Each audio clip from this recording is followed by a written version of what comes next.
Hey, Deacon, welcome to the His and Her Money Show.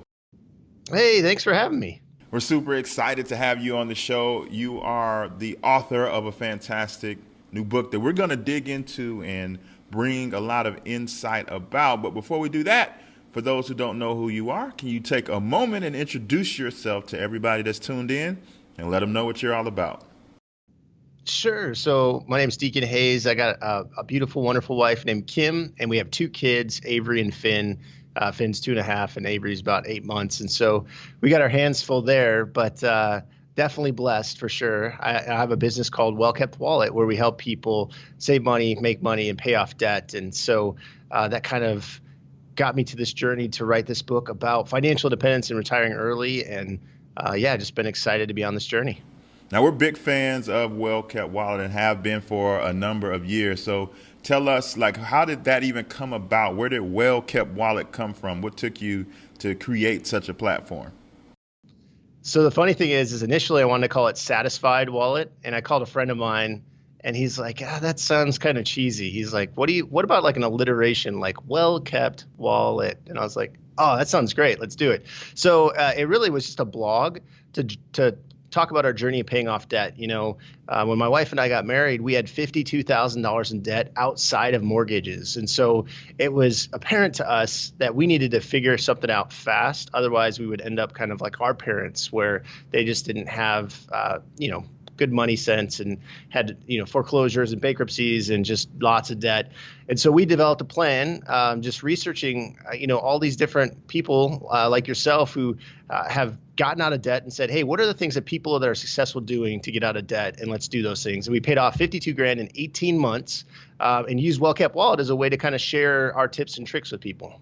That's right. And a few years ago, Deacon came on the show and shared his incredible journey. So we'll put a link to that episode that features Deacon and his incredible journey to debt freedom in the show notes of this episode. And if you're watching this on YouTube or Facebook, if you look down below this video, you'll find the link to that episode as well. So now fast forward, you guys got out of debt. You all launched Well Kept Wallet, became a thriving company. And now you have written an awesome new book. And it's called You Can Retire Early. So talk to us about the concept of this book, how it came about, and what caused you to write it. So one of the things that I realized is I had so many jobs growing up. I had over 20 jobs, and I never felt like I fit in, right? Like I never felt like that was where I was supposed to be. And so I always was restless, with kind of the status quo, And so I decided okay, let's research different ways to make what's called passive income, right? And so, we talked about, I created an online business, and we now have passive income that comes from that business. There is stuff that I do, but I kind of have different stuff that I set aside for the passive side. But realize okay, what we learn in school is kind of this: go to school, get a degree, go to work, get a good job, get benefits, all that kind of stuff. But it has limits to it, right? And so how much you can make and how much vacation time you can have, et cetera. And so this book is really about freedom, right? It's about people saying, hey, I don't necessarily want the status quo. I don't want to have to wait until I'm 67 to retire, right? If I could develop a plan in 10 years or less to retire, I would like to do that, and I want to do it with, an actionable, personalized plan that fits me and my family. And so that's really where the book came about. And got a publisher. It's going to be in Barnes and Nobles, which is cool. It's like, I just thought it was going to be on Amazon. So to actually have a physical book and, be able to go into a store. But anyways, yeah, so that's kind of how that all came about. Now, I think you hit the nail on the head when you say, when you hear retirement, I mean, just automatically the thought that comes to your head is 65 years old, Social Security check, move to Florida, and, just kind of live out the rest of your life. So why should any of us think any differently about the term retirement and what it actually could be? So the reality is that people are doing it every day, and that's what I love about the internet is that you can Google people that have become financially independent and find, wow, there's people in their 30s and 40s that have gotten financially independent and retired early. But the funny thing is a lot of people they just have a different view of retirement, right? So they might have a view of, okay, I'm going to go to Florida, I'm going to play golf, and I'm going to sip Mai Tais, right? My view of retirement is very different. My view is I don't really think I'm ever going to stop working. I just want to have the freedom to work what I want, on what I want, and have purpose in my work, right? And so whether it's 5 hours a week or 50 hours a week, I have that choice based on the lifestyle I've designed. And so most people can do that, even, I mean, in America, because we have such ample opportunities to build wealth and to create income streams, whether it's real estate, business, or the stock market, right? Which are three of the areas that we kind of talk about in the book. And so people just need to realize it's possible, and then find those people that have done it, right? So find, the people like the Millennial Man or Mr. Money Mustache, or, people that have really, they're normal people that paid off debt and saved up a bunch of money and retired early. And so it is possible, and we outline a lot of that stuff in the book as well. Now, a term that I hear often, and you kind of said it in your previously, is the term lifestyle design. When I've been doing research about retiring early and things of that nature, I hear that term quite a bit. For those who have not heard that term, lifestyle design, what exactly is that concept? So it's basically designing a life that you really want to live, right? I mean, do you want to work 40 hours a week or 50 hours a week, get 2 weeks of vacation, clock in, clock out? Is that the life you want to design? Or do you want to design a life where you and your family can go to Europe for the summer? Or you want to be able to work half of the year and travel the other half, or whatever? I mean, it's really designing the life that you want. And so it becomes a mathematical equation, right? So let's just say, just for simple, number's sake, you need $40,000 a year to be able to live on. So you need to have about $3,600 a month, coming in each month. Well, now you got to figure out what are the ways that I can get $3,600 coming in each month, whether it's having a podcast, whether it's having an online business, whether it's real estate, whatever it might be.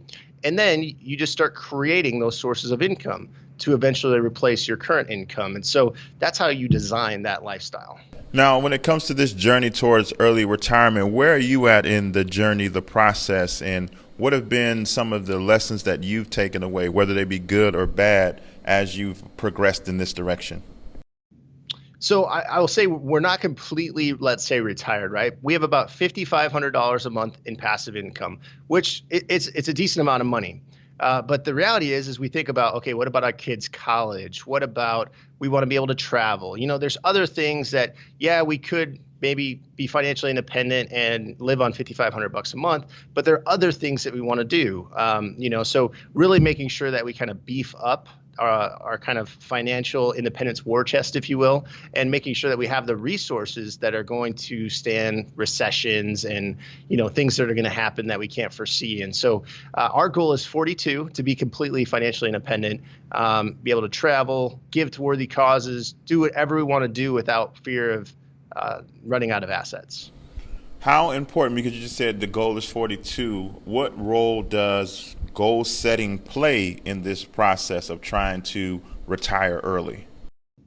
So it's huge, right? I love the quote from Zig Ziglar where he says, if you aim at nothing, you'll hit it every time, right? I mean, if you don't have a goal, then you're not going to achieve anything, right? So really, when we had $52,000 in debt, we didn't pay it off in 18 months arbitrarily. I said, hey, let's set a date. We want 18 months from now, pay off our debt. Then you can work backwards, right? So let's say you want to retire in 10 years and let's just say you need to stockpile $1 million. Well, that means you just need to come up with $100,000 a year. These are numbers' sake. I mean, you could actually put appreciation and stuff in there. But $100,000 for 10 years is $1 million minus appreciation, right? So the reality is if you set that date, now you just work backwards and figure out how much assets do you really need, how much resources do you really need to retire early. Now, in your book, you also talked about before you get into like the nuts and the bolts and the planning and the strategizing, you need to figure out your why in regards to retiring early. Can you kind of break that down for us just a little bit? Yeah, if you don't have a strong reason, right? Like what is the driving force? It can't be you want to get away from your job, right? It has to be, hey, I really have always wanted to, serve in missions, right? And I want to go help out when there's hurricanes and things like that. So I want to have the financial resources that I can just leave on a moment's notice and go help out with these things. Or I want to be able to spend more time with my family. My parents weren't able to do that because they had to work 2 jobs. So, really having that strong why is going to be the motivating factor behind why you're going to be successful in retiring early. If you don't have that, then it's just going to be, you're going to be churning your wheels. You're going to be thinking, when is this going to happen? So establish a strong why, figure out why you want to retire, put that on a sticky note, put it on your fridge, put it in your car, put it in your pocket. Just remind yourself, hey, this is why I'm doing it. And you'd be surprised at how effective that is. Now, I want to talk more about debt. You've mentioned it a couple of times, your own personal journey out of debt. And I want to know how that can affect you when you're going towards this goal of early retirement. And we're going to talk about that a little bit more right after this commercial break. Love reading, but wish you had more time to get into your favorite books? What if you could use the time you already have and listen to the books you already love? Well, now you can with Audible. With Audible books, you can be inspired, entertained, and educated anywhere, anytime. Choose from the bestsellers in self-development, business, nonfiction, and more. So what are you waiting for? Your first 30 days are free. Visit hisandhermoney.com/audible to get started today. That's hisandhermoney.com/audible. Now, before we went to commercial break, Deacon, you were giving us some great insight about establishing and setting up our why before we launch out to make any type of moves towards progressing toward early retirement. And you also earlier mentioned the fact that you started out with over $52,000 of debt when you got married. You and your wife worked your way through that in 18 months. So for people that are listening right now, they're hearing your advice about early retirement and it inspires them, and their wheels are turning and they're like, wow, how can we make this a reality? What role does debt elimination play in the process of making early retirement a actual reality?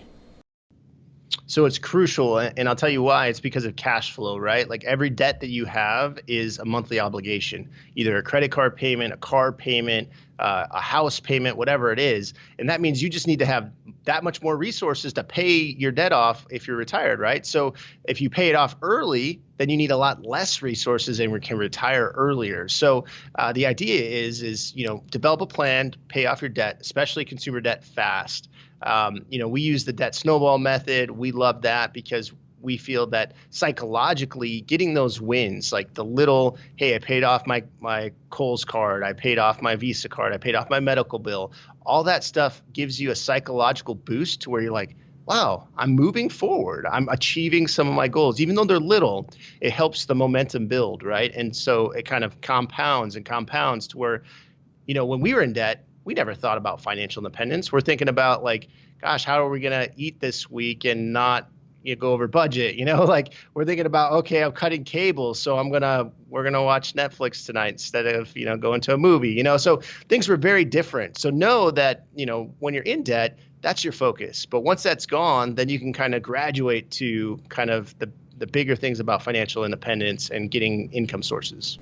As you've been on the road to financial independence and early retirement, what have been some obstacles that have popped up and tried to deter you from achieving your goal, and how were you able to overcome? So some of the things, like we had a hot water tank break, and it was one of those things where at first it was kind of, oh my gosh, what am I going to do? But thankfully we had an emergency fund. So we're like, oh, well, we'll just pay cash, get a new one. And then, we replenished the emergency fund. So we're like, oh, okay, that wasn't that big of a deal. Or we've had car issues, which I'm sure is very common, right?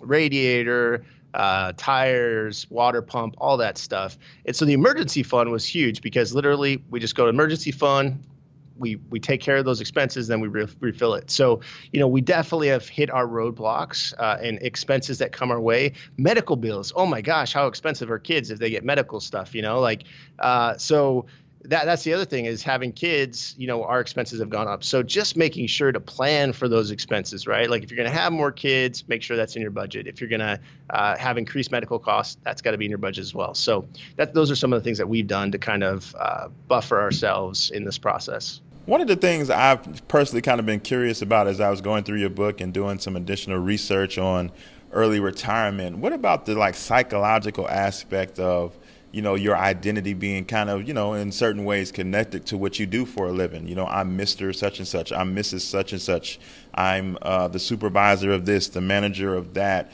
And then when you retire early, it's like, okay, who am I? Have you ever heard any experiences of people kind of struggling in that area? And what would be your advice there? It's funny. I had these rocks in my backyard, and this guy, I said on Craigslist, you can have them for free if you come pick them up, right? They're just giant rocks. And so this guy comes to my house. He's in his like 70s, and he's got a pickup truck, and he's got a wheelbarrow, and we're getting these rocks. And I start talking about the book, and I was like, yeah, I wrote a book about early retirement. He said, hey, I tried that once. I said, really? How'd it go for you? He said, it was the worst thing ever. And I said, why is that? He said, I worked all my life as a general contractor, worked on really nice homes. And then I retired and I sat on my couch. I ate bad food and I got a heart attack within the first year.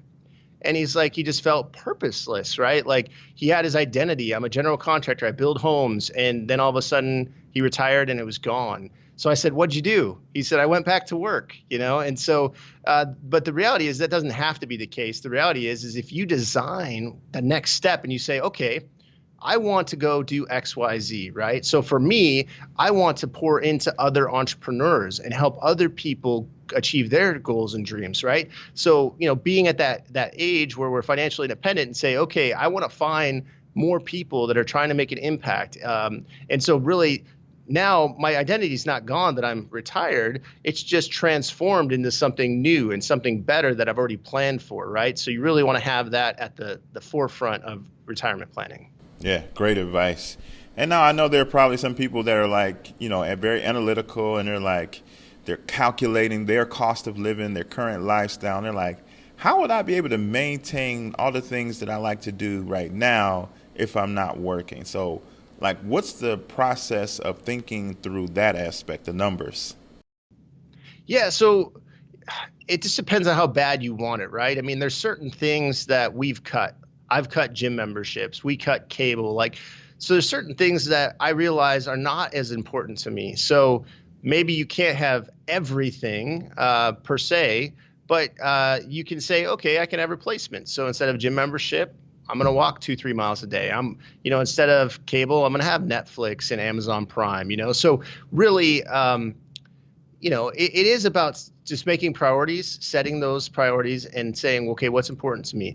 Once you've kind of fine-tuned your budget and okay, I need X to live on, then it's just setting up the income streams that are going to come in. Like we talked about stock market, business, or real estate. And let's just say, let's say it's real estate, right? If you need $4,000 a month, you need 4 properties that are netting $1,000 a month. It's as simple as that, right? 4 houses that are netting $1,000 a month. So now the process of that can be, you need to have a lot of capital up front. You need to be able to go maintain the properties and things like that. But really, the first part is saying, hey, why do I want it? How much money do I need? And then what income stream, what path am I going to go down to achieve it? Now, I know you do a great job in your book kind of outlining 3 areas like you kind of just mentioned that are ways to increase your income or to build income streams. You talked about either investing in real estate, investing in the stock market, or creating a business. So for you, which areas have you found success in when it comes to building these streams? Yeah, so definitely the business side. And I love the business side because there's so much diversity to it, right? I mean, real estate, it's, if you buy one property, it's kind of like, okay, well, if it's vacant, then you have to swing the bill and you're not having that income come in, right? And so I really love the business component of it because I could have income from affiliates and from sponsorships and from, an ad network and courses and all sorts of stuff, right? Like the list just goes on and on and on. But real estate's also good. It's one of those things that's kind of tried and tested. And, if you're doing it for cash flow, it can be great. As a primary residence, not necessarily an investment. It's more just getting rid of your cash flow, your monthly expenses.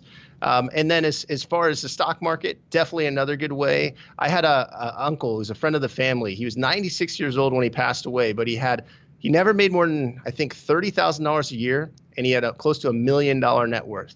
So I'll just repeat that. never made more than $30,000 a year, and had close to $1 million net worth because of the stock market, right? So, that is a way that you can definitely grow wealth. It's a little bit more hands-off, right, than real estate or business. And so we are doing that as well, but our main avenue is business. Awesome. Now, people that are going to pursue putting a plan together for early retirement, how do they figure out or plan for healthcare costs? Oh, that's a toughie, right? They keep rising, and it really depends on where you are in kind of the income spectrum, right? I mean, some people could say, hey, health care costs are really great right now. Well, middle America is saying, gosh, my health care costs are $800-900 a month, and that's choking me, right? And so it really depends. We do what's called MediShare. So it's a medical sharing organization. So we pay $171 a month for me and 2 kids, which is unbelievably cheap, right? But the reality is we have to pay a lot out of pocket, right? So we have a $10,000 deductible. So the idea is it's catastrophic. So really, when you're trying to plan for retirement, and we're not talking about like Medicare, we're talking about like before 65 or 60, right? Looking at what the options are out there, looking at high deductible plans, taking care of yourself physically, looking into like these MediShare type programs, figuring out what will work best for you and your family based on, whether they have pre-existing conditions or what. It really is going to vary from person to person. Good advice. Good advice. Now, for people listening and they're kind of ready to rock and roll, what would be some practical steps that you would have them take if you got their wheels turning, they want to know more about retiring early? What would be some practical steps that you would tell them to take after this episode ends? Yeah, so I would say, if you're married, then definitely, or even if you're, have a significant other, sit down with them and say, hey, this is what I'm thinking, right? I would love to retire in 10 years, and here's why, right? And then have them talk. Hey, what would that look like if we retire in 10 years? What type of travel could we do? What kind of things could we do with our kids? Not miss a baseball game, football game, ballet, whatever. It just kind of outline, kind of dream it up, right? Like, what would that look like? And that kind of fuels the fire. And then it says, then you kind of take a step back and say, okay, well, how much income would I need to make that possible, right? And you could do some things. We could just say, hey, you make $50,000 a year. You could add a 3% growth rate for 10 years, and say it's about 30%. And I'm just kind of spitballing here, but, you could say you need somewhere around $60,000 a year to be able to retire. And then you pick your path, right? So first, establish that why. Do it with your spouse, your significant other. Second, say, okay, how much money do we need? Kind of do a budget, make sure that you know how much income you need, and kind of buffer it. So add some buffer to it. So say $10,000 or $15,000 per year. And then third, figure out which path you want to take: real estate, business, or the stock market. Now, again, that's some great advice. And if there are some couples listening, or one half of the couple, and they have that initial conversation and they get on the same page, that's one thing. But this will be a process with a lot of ups and downs and a lot of time going by. How are you and your wife able to stay on the same page with the vision of early retirement? So we have kind of monthly financial meetings in our house, right? And so we kind of talk about, okay, these are the things that we want to do. We transformed it. We used to have budget meetings, and now it's kind of like goal setting meetings, right? Like, okay, we want to travel to Africa and do a safari with our kids. Okay, how much money is that going to be? Okay, now we got to set aside a certain amount of money for that. We want to be able to my wife wants to do a photography trip, right? So we have to set aside money for that. So really we have these monthly check-ins with each other, and we both have goals, right? So if your spouse isn't on the same page, then there might be something that you're missing, that you need, that missing component that you got to find out. You have to dig deeper and say, okay, honey, what is it that you would like to see in this plan, right? And let them open up. Like, my wife wants to go do a photography workshop in Iceland. I don't have any desire to go take pictures in Iceland, but my wife does. And so I'm like, okay, that's great. I'll watch the kids for a week and you can go do that. And we got to save up the money to do that. And that helps her get on board, right? Because now she has a vested interest in this plan. If you try to map out everything and not let them have say, then obviously it's going to not go very well. So make sure that you listen to them and make sure that they have a piece of skin in the game. Yeah, for sure, for sure. Now, Deacon, if somebody's listening and they, listening to you, now they have a desire to retire early, but they're not sure if they have what it takes to make that a reality. What words of encouragement would you offer to that person? So one of my favorite stories is Roger Bannister. He's the first guy to run a 4-minute mile, right? And before Roger Bannister, nobody ever ran a 4-minute mile. After he ran a 4-minute mile, hundreds of people did it. Why did they do it? Because they saw somebody do it. And then they said, if he can do it, I can do it too, right? So the reality is there are people out there every day retiring early. It is happening. And so I would encourage you to listen to stories, read the book. I've got plenty of real stories in there and case studies that people that retire early, and just be able to get kind of that vision of, hey, this is possible. If it's possible for them, it's possible for you too. So Deacon, tell everybody more about your brand new book and how they can pick it up and also how they can connect with you.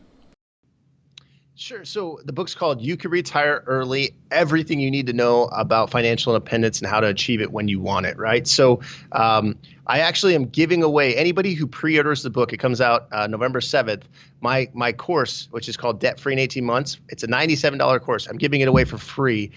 So if you go to wellkeptwallet.com/retire, you can find out all the details there.